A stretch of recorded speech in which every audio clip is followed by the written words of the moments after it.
feliz sábado para todos mis hermanos, los que estamos aquí, como también los que están en casa, los que nos ven a través de las redes sociales. Quiero decirles desde ya que este video no está saliendo en vivo en este momento, porque a veces nos encontramos con la situación de que aquí en la iglesia la señal de internet es una señal wireless, ¿cómo se dice wireless?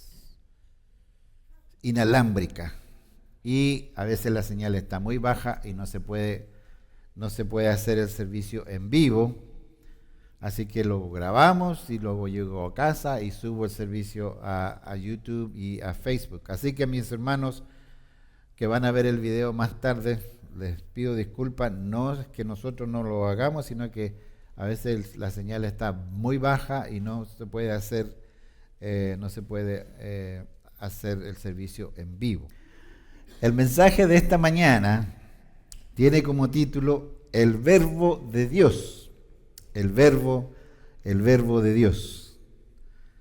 Y aunque la presentación pareciera que va a ser un sermón acerca de la Navidad, no va a ser un sermón acerca de la Navidad. Así que ya le he dado dos no. ¿Ok?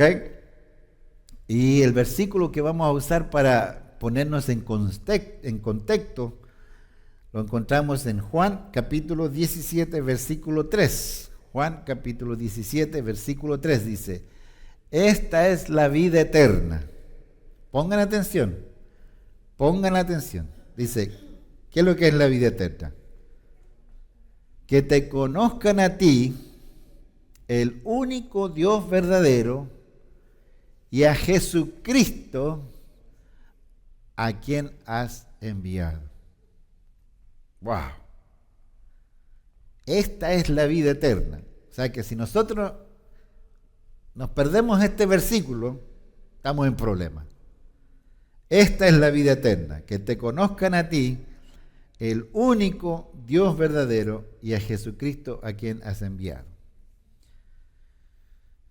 El propósito es instruir a la iglesia acerca de la persona de Jesucristo.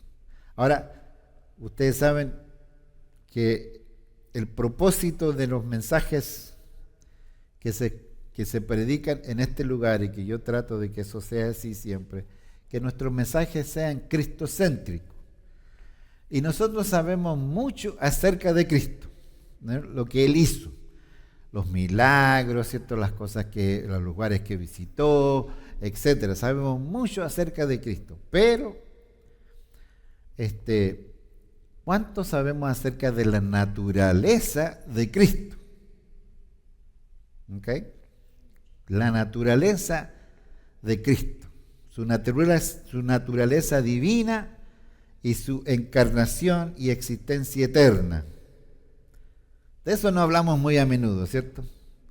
Hablamos de la persona de Jesucristo, pareciera que casi todos concordamos acerca de quién es esa persona.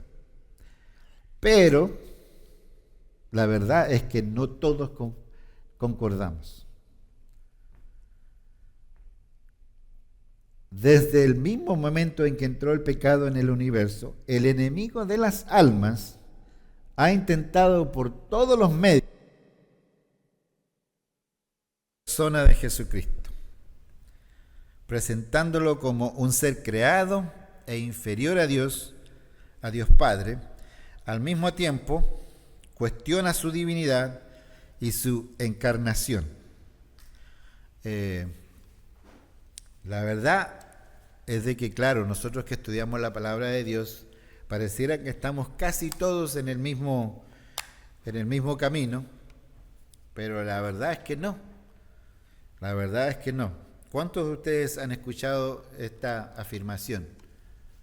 Que todos adoramos a un mismo Dios. ¿Sí o no? ¿Lo han escuchado? Sí. Ahora, ¿es esa una afirmación verdadera? ¿Es esa una afirmación verdadera? Lamentablemente no. Pero la hemos escuchado muchas veces. Oh, no, si total, ¿qué importa? Si todos adoramos a un mismo Dios. Si eso fuera cierto sería muy lindo, pero la verdad es que no. Sin embargo, el gran acontecimiento de la manifestación de Cristo es innegable, pues las investigaciones modernas han establecido el carácter histórico de los evangelios y han contrastado con la teoría de una leyenda que dividió la historia. La pregunta que surge: ¿qué explicación se debe dar sobre esta vida que sobresale entre todas las figuras de la historia? Porque inclusive nosotros ahora dividimos la historia en dos partes: antes de Cristo y después de Cristo, ¿cierto? ¿Por qué? Porque se establece que sí existió. Una cosa es que históricamente Cristo existió. Ahora, su naturaleza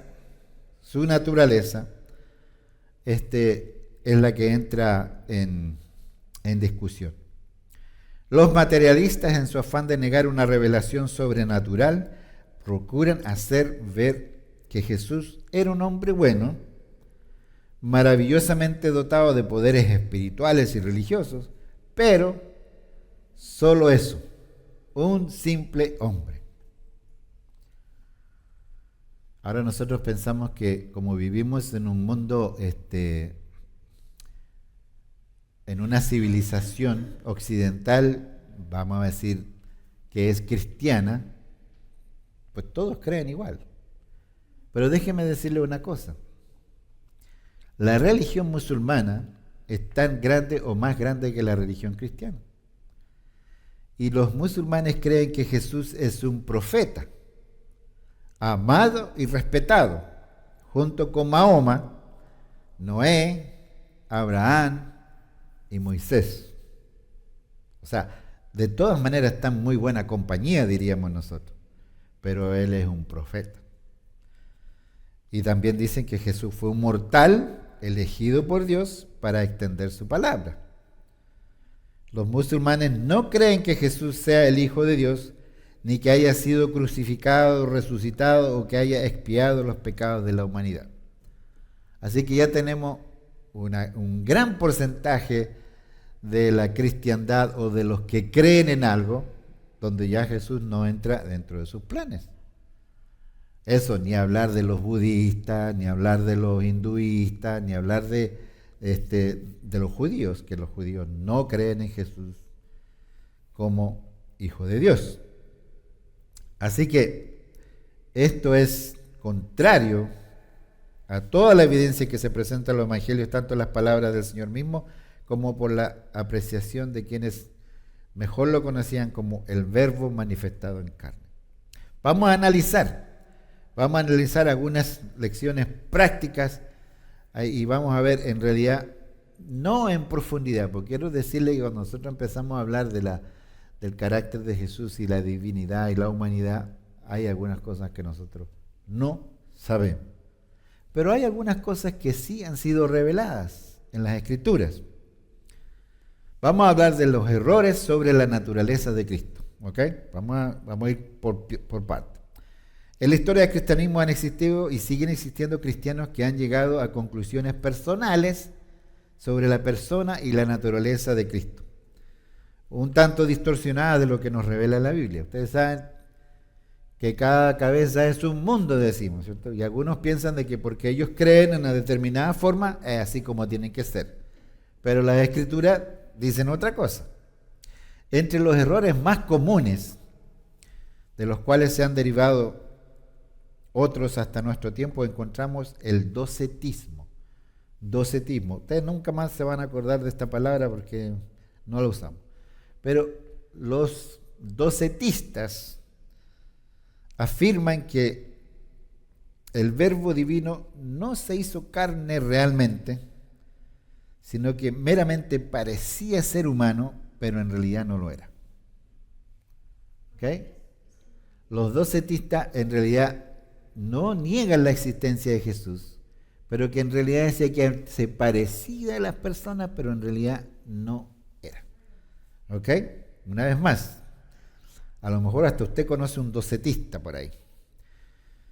El Verbo divino no se hizo carne realmente, sino que meramente parecía ser humano, pero en realidad no lo era. En otras palabras, Jesús era como un actor que vino y que actuó todo, pero en realidad no era divino. ¿Ok? Hay otro, el evionismo. Palabra difícil. El evionismo, dice, el cual considera a Jesús como hijo natural de José y María, y no como el Hijo de Dios. Esta postura hace énfasis solo en su naturaleza humana y desconoce o minimiza la naturaleza divina. Eso, los que creen así son evionistas. En otras palabras, no niegan que Jesús nació de José y María, y que era una persona humana, pero desconoce la parte divina de Jesús. Ahora, hay otro más, el arrianismo. El arrianismo, el cual niega la integridad y coexistencia de ambas naturalezas, divina y humana, y hacen de Cristo inferior a Dios el Padre, es decir, un ser creado. Y uno se puede pensar entonces, ¿cuál es el big deal? ¿Ok? Ahora, la iglesia cristiana se pasó más de 500 años discutiendo acerca de todas estas cosas. ¿Ok? Y llegaron a la conclusión que la naturaleza de Cristo es un misterio. En la época de los teólogos medievales, se inclinaron más en discutir más en la obra que en la persona de Cristo. Y eso todavía lo hacemos, ¿cierto? Hoy día estudiamos a Jesús más bien por sus obras que por quién realmente Él es. ¿Ok? Mientras que los reformadores hicieron su contribución a la cristología introduciendo la doctrina de los dos estados de Cristo, al referirse a sus dones naturales, haciendo resaltar su humillación y exaltación, dando un sentido coherente de la vida y ministerio de Cristo, presentándolo en términos de dos naturalezas perfectamente coexistentes. Después de 500 años ya se dieron cuenta, no vamos a estar discutiendo esto porque hay ciertas cosas que nosotros no las sabemos. Cuando hablamos de la naturaleza de Cristo, es importante aclarar que siempre habrá una parte de este misterio que solo Dios puede profundizar. Es más, Jesús también nos dijo algo semejante. En Lucas capítulo 10, versículo 22, nosotros vamos a leer lo siguiente. Lucas 10, 22. Todas las cosas me son entregadas por mi Padre. ¿Quién está hablando aquí? Jesús. Y nadie sabe quién es el Hijo, sino quién. El Padre. Ni quién es el Padre, sino el Hijo. Y a quién el Hijo lo quiere revelar. Esto parece más bien un trabalengua de Jesús, ¿cierto? Parece un trabalengua. Pero si lo leemos con cuidado, hay una profundidad enorme. Dice, nadie conoce quién es el Hijo sino el Padre. ¿Y quién es el Padre sino el Hijo? Y aquel a quien el Hijo lo quiere revelar. En otras palabras, Jesús está diciendo, yo conozco a mi Padre, Él me conoce a mí, y si ustedes quieren conocer al Padre, yo soy el único que lo puede revelar. Pareciera bien sencillo. En Cristo hay dos perfectas naturalezas, la divina y la humana, en una sola persona, Jesucristo, Señor nuestro. Algunos han subrayado su divinidad a expensas de su humanidad y otros han caído en el otro exceso, en el error contrario, su humanidad más que su divinidad. Hay que evitar, mis hermanos, a toda costa la idea de que Cristo fuese en parte Dios y en parte hombre. Y eso nosotros lo hemos escuchado muchas veces. Dios era parte hombre y parte humana y parte divina. No. Él era completamente humano y era completamente divino. sea que no es que era una mezcla de los... No, son dos.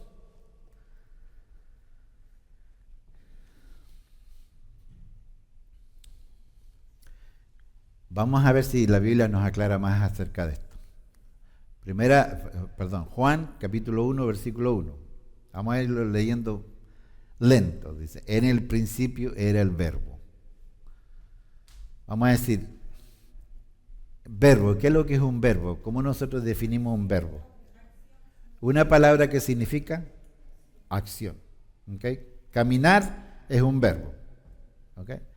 No, volvamos. En el principio era el verbo y el verbo era con Dios. Y el verbo, ¿qué cosa? Era Dios. Este era en el principio, ¿con quién? Con Dios. Este verbo era Dios y estaba ¿con quién? Con Dios. Ok. Sigamos. Melody, this is not working. Oh, one second. Todas las cosas, dice, por Él fueron hechas, y sin Él nada de lo que es hecho fue hecho. En Él estaba la vida, y la vida era la luz de los hombres. ¿Ok? Ahora vamos a saltar al versículo 14. Y aquel verbo fue hecho carne, y habitó entre nosotros, y vimos su gloria, gloria como del unigénito del Padre, lleno de gracia y de verdad. ¡Wow! ¿Era divino entonces Jesús? Sí, completamente divino. El versículo 18 nos dice también, a Dios dice, nadie lo vio jamás. ¿A qué Dios estamos hablando? A Dios Padre, ¿cierto? Nadie lo ha visto jamás. El unigénito Hijo, ¿que está dónde? En el seno del Padre. Él le declaró. Entonces, para aquellos que tienen problemas aceptando la divinidad de Jesús, estos versículos deberían ser suficientes. Pero vamos a ir a Hebreo, también vamos a leer Hebreo. Hebreo dice, mire lo que dice Hebreo, del 1 al 4. Dios, habiendo hablado muchas veces y en muchas maneras en otro tiempo a los padres por los profetas, en estos posteriores días nos ha hablado ¿por dónde? Por el Hijo, el cual constituyó heredero de todo, por el cual asimismo hizo el universo. ¿Ok? El cual siendo el resplandor de su gloria y la misma imagen de su sustancia. Yo quiero hacer una pausa aquí porque es que Jesús no era diferente del Padre, porque nosotros fuimos creados a semejanza, dice. Pero Él dice que Él era imagen y sustancia. Imagen y sustancia. Y sustentando todas las cosas con la palabra de su potencia, habiendo hecho la purgación de nuestros pecados por sí mismo, se sentó a la diestra de la majestad en las alturas, hecho tanto más excelente que los ángeles, cuando alcanzó por herencia más excelente nombre que ellos. Nosotros fuimos creados, dice, menor que los ángeles. Menor que los ángeles. ¿Ok? Ahora, Romanos, este es el último versículo. Cuyos son los padres, dice, y de los cuales es Cristo según la carne, el cual es Dios sobre todas las cosas, bendito por los siglos. Amén. ¿Por qué es importante que nosotros estudiemos la persona de Cristo? Si un creyente tiene dudas, dice, errores, o no está claro lo que implica la divinidad de Cristo y la forma en que veló su gloria para habitar entre los hombres y poder salvarlos de las consecuencias del pecado, le será muy complejo entender el plan de la salvación y redención de la raza humana. En otras palabras, si nosotros no entendemos quién era Jesús, va a ser muy difícil de que nosotros podamos pensar de que Jesús puede salvarnos. No le da la relevancia y la relevancia que corresponde en su vida cristiana. Incluso podría terminar rechazando la obra redentora de Cristo en su favor. Al encontrar este material de que quise compartirlo con ustedes. Es muy importante que nosotros entendamos hasta lo que es humanamente posible, entender esto, la naturaleza de Cristo. Mira, el hermano Juan nos dice lo siguiente: si los hombres rechazan el testimonio de las Escrituras inspiradas acerca de la divinidad de Cristo, inútil es querer argumentar con ellos al respecto, pues ningún argumento, por convincente que fuese, podría persuadirlos. Ninguna persona que sostenga este error puede tener un verdadero concepto del carácter o la misión de Cristo ni del gran plan de Dios para la redención del hombre.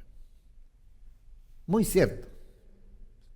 Usted le puede hablar a una persona de Cristo, todos los milagros que Cristo hizo. Pero si esta persona no cree que Cristo es el verdadero Hijo de Dios y que es Dios, no hay forma, no hay forma. Por lo tanto, la unión del Hijo eterno con la humanidad así recibida es un misterio que solo la mente de Dios alcanza. Necesariamente el modo de manifestarse la divinidad era distinto en la vida humana que en la gloria del cielo. O sea, en otras palabras, Jesús no pudo venir como Él realmente estaba en el cielo. ¿Ok? Sino que tuvo que venir como alguien que entendiera y alguien que supiera qué era estar en el pellejo de nosotros. Mire lo que nos dice Filipenses, capítulo 2, versículos 6 y 8. El cual dice, siendo en forma de Dios, no tuvo por usurpación ser igual a Dios. En otras palabras, Él es Dios. ¿Ok? Sin embargo, dice, se anonadó a sí mismo tomando la forma de siervo, hecho semejante a los hombres. Y hallado en la condición como hombre, fue un peldaño más abajo. Se humilló a sí mismo, hecho obediente hasta la muerte y muerte de cruz. Tan humano era Jesús, de que hasta la última hora de ese día jueves le pedía al Padre que si era necesario que pasara de él esta copa, que él no se la quería tomar.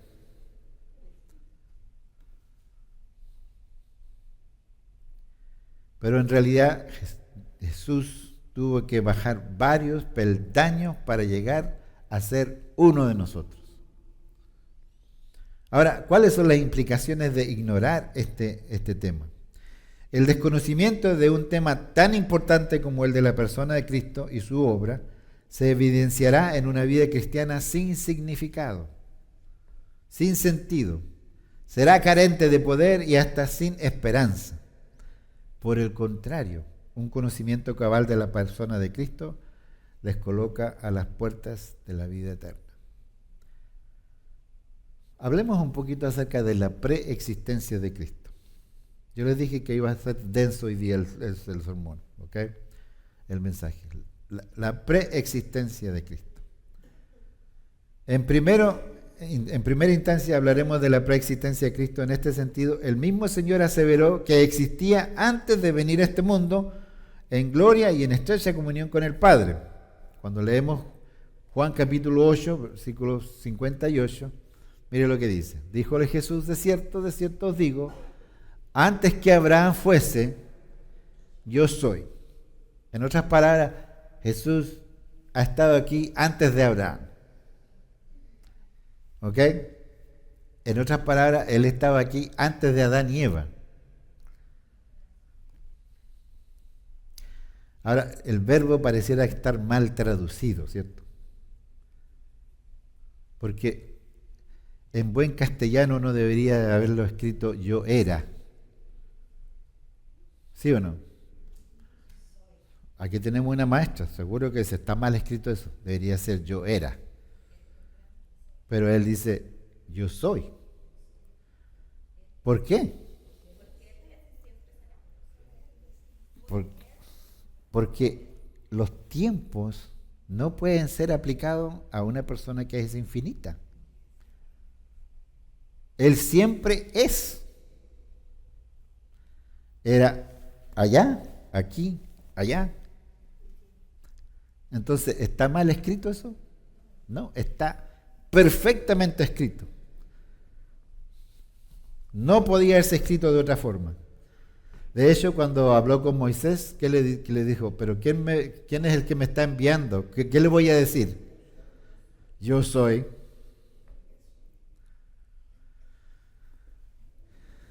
Claro, seguramente que a él le tiene que haberle dicho, Moisés, tú no te estás comunicando bien. Está mal conjugado el verbo. Está mal conjugado. Ahora, mire lo que dice Juan capítulo 17, versículo 5.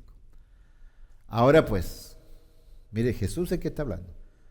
Padre, le dice, glorifícame tú cerca de ti mismo con aquella gloria que tuve cerca de ti antes que el mundo fuese.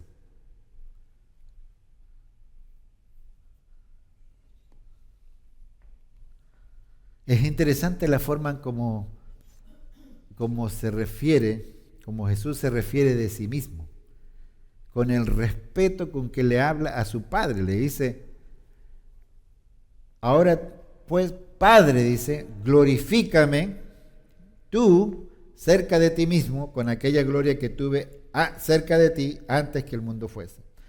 También el apóstol Pablo se refiere a la existencia eterna de Cristo en Colosenses capítulo 1, versículos 16 y 17. ¿Qué es lo que nos dice? Colosenses 16, 1, 16 y 17. Porque por Él, dice, fueron criadas todas las cosas que están en los cielos y que están en la tierra, visibles e invisibles, sean tronos, sean dominios, sean principados, sean potestades, todo fue criado por Él y para Él. Y Él es antes de todas las cosas y por Él todas las cosas subsisten. Así que no hay ninguna duda en las Escrituras de la preexistencia de Cristo. En la preexistencia de Cristo. En otras palabras, Él existía antes de que llegara a nacer como un pequeño bebé en Belén. ¿Ok? La enseñanza de que el Hijo de Dios existió antes de que naciera en Belén y descendiera del cielo, donde desde toda la eternidad había compartido la gloria del Padre, es un factor vital en nuestra comprensión de su persona y de su obra. Ahora, hablemos de la encarnación. La encarnación. Vamos a dar un pequeño vistazo. ¿En qué consiste?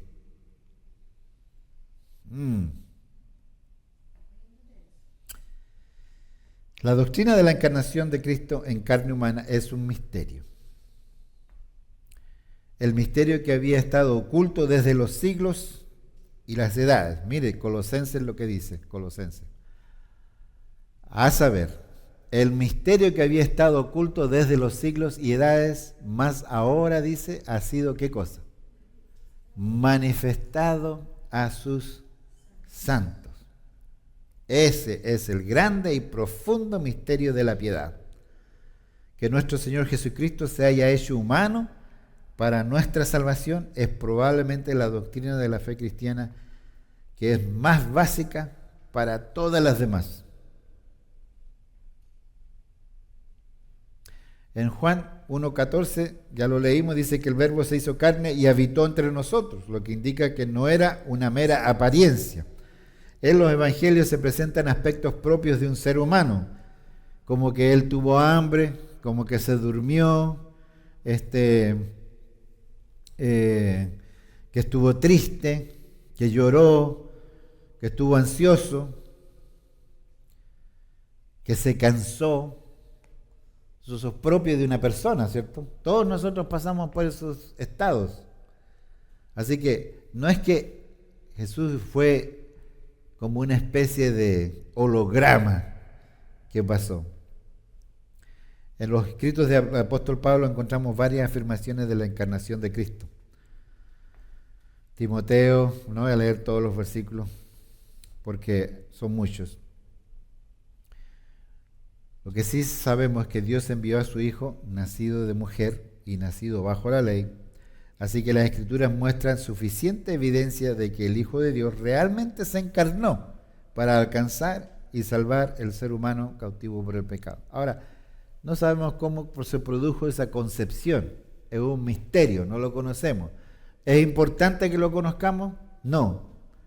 Porque si sabemos que Jesús fue real y que fue una persona como usted y como yo, pero que a la misma vez era Dios, de eso no hay ninguna duda. Hablemos un poquito de su naturaleza divina y por último, ¿cómo puede haber dos naturalezas y sin embargo solamente una sola persona? Bueno, vamos a ser un poco frívolos en esto. Hoy en día existe una enfermedad que es muy común. Antes no existía, o si existía no le teníamos un nombre. Hoy día las personas son bipolares, ¿sí o no? ¿Qué significa eso? Tienen dos personalidades diferentes. Uno no sabe, cuando uno las ve venir no sabe cuál de las dos viene. Hay una que es alegre, que pareciera que todo le va muy bien, y la otra es pesimista y siempre le pasa algo. Pero no es el caso en el caso de Jesús. ¿Ok? Una persona, en el caso de Jesús, sí se puede dar que tenga una naturaleza humana y una naturaleza divina en una sola persona. En el Nuevo Testamento se presenta a Jesús como una persona con personalidad indivisa. En otras palabras, estas dos cosas no se pueden separar, van juntas.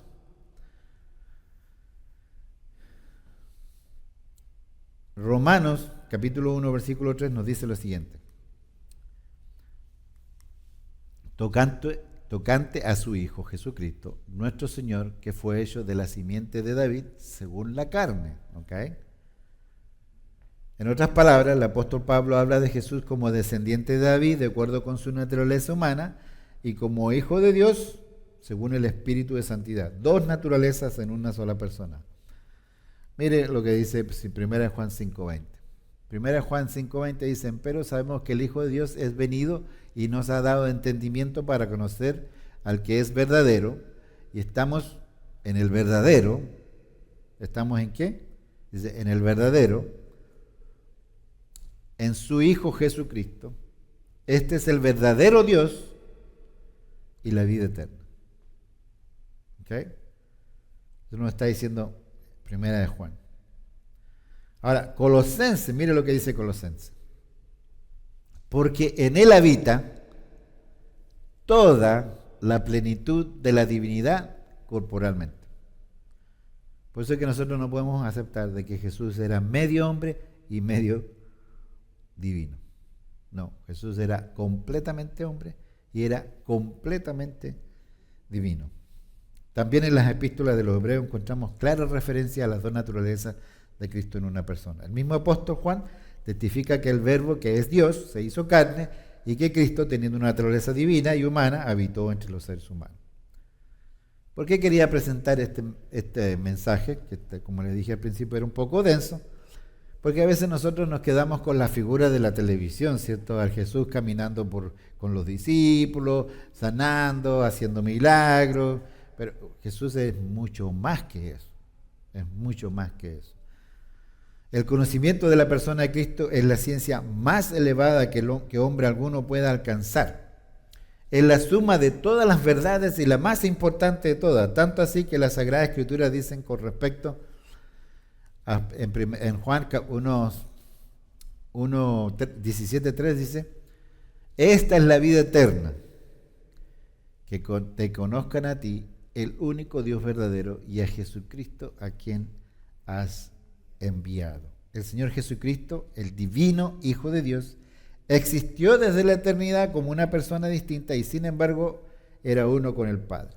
Pero el enemigo de las almas ha estado tan interesado en distorsionar ante el mundo la imagen de Cristo, pues él sabe que si el ser humano no conoce a su Redentor ni cree en él, estará condenado a la perdición y a la muerte eterna. Es importante que nosotros entendamos la persona de Cristo, muy importante. muy importante. Es un conocimiento de vida o de muerte. Tan grande es el amor de Dios por su creación, siempre nos acordamos de este versículo, que nos dice, porque de tal manera amó Dios al mundo que ha dado a su unigénito, para que todo aquel que en él cree no se pierda, mas tenga vida eterna. Qué mejor manera de decir lo maravilloso que es Jesús. ¿No estuvo tan difícil? No. Qué bueno. Oremos. Gracias, Padre, te damos por darnos a tu Hijo con